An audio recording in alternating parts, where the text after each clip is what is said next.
ఆంధ్రప్రదేశ్ ఎన్నికల్లో ఇప్పుడు ఆలీ రాజకీయాల్లోకి వెళ్తున్నారు అన్న మాటే ఒక పెద్ద సెన్సేషన్గా మారిపోయింది. ఏ పార్టీలో చేరతారా అనుకునే సమయంలోనే ఆయన వైఎస్ఆర్సీపీలోకి జాయిన్ అయిపోయారు. అయితే ఆయన అనుకున్న నియోజకవర్గం కూడా ఆయనకి దక్కడంతో ఇక వైఎస్ఆర్సీపీకి ఫుల్ టు రాజకీయ నాయకుడిలాగా ఆయన కొత్త అవతారం ఇస్తారు. ఇక ఆలీ వైఎస్ఆర్సీపీలోకి వెళ్ళటంతో ఒక్కసారిగా అందరూ కూడా ఆశ్చర్యానికి గురయ్యారు. ఎందుకంటే మా అందరికీ తెలిసిన విషయం ఏంటి అంటే ఇన్నాళ్ళ సినీ కెరియర్లో ఆలీ అలాగే పవన్ కళ్యాణ్ ఇద్దరు కూడా చాలా బెస్ట్ ఫ్రెండ్స్. అయితే ఎవరైనా కూడా ఆలీ జనసేన పార్టీలోకి జాయిన్ అవుతారని అనుకుంటారు, కానీ ఇంకా యూటర్న్ తీసుకుని వైఎస్ఆర్సీపీలో పార్టీలో జాయిన్ అవుతారని ఎవరూ అనుకోలేదు. అయితే దీని గురించి చాలామంది చాలా రకాలుగా స్పందిస్తున్నారు. అయితే ఈ విషయం గురించి మెగాస్టార్ చిరంజీవి గారు కూడా స్పందించినట్టుగా ఒక వార్త చాలా వైరల్గా మారిపోయింది. అదేంటో ఇప్పుడు చూద్దాం.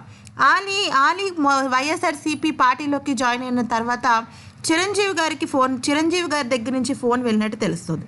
అయితే ఆలీకి మొదటిగా ఆల్ ది బెస్ట్ చెప్తూ, నువ్వు ఏ పార్టీలో చేరినప్పటికీ కూడా ప్రజల సేవే ముఖ్యంగా మన ఎజెండా అనేది ఉంటుంది.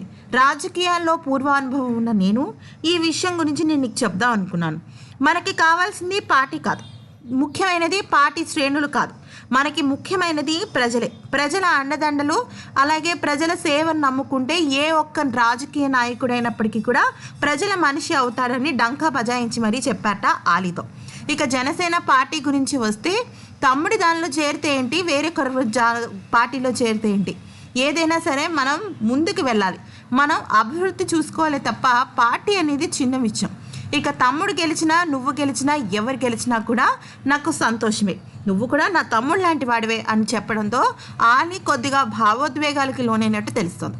అయితే ఈ విషయం వెనకాల నిజం ఎంత అబద్ధం ఎంత అనే విషయం పక్కకు పెడితే ఏ రాజకీయ నాయకుడైనా సరే కోరుకునేది ప్రజలకు మన్ననే కదండి.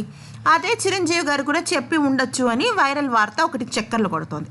మరి ఈ విషయం నిజమా అబద్ధమా అనే విషయాన్ని పక్కకు పెట్టి ఈ విషయంలో ఉన్న సారాంశాన్ని గ్రహించి ఇలాంటి ఎన్నో వీడియోస్ కావాలనుకుంటే మాత్రం దయచేసి మా ఛానల్ని సబ్స్క్రైబ్ చేసుకోండి.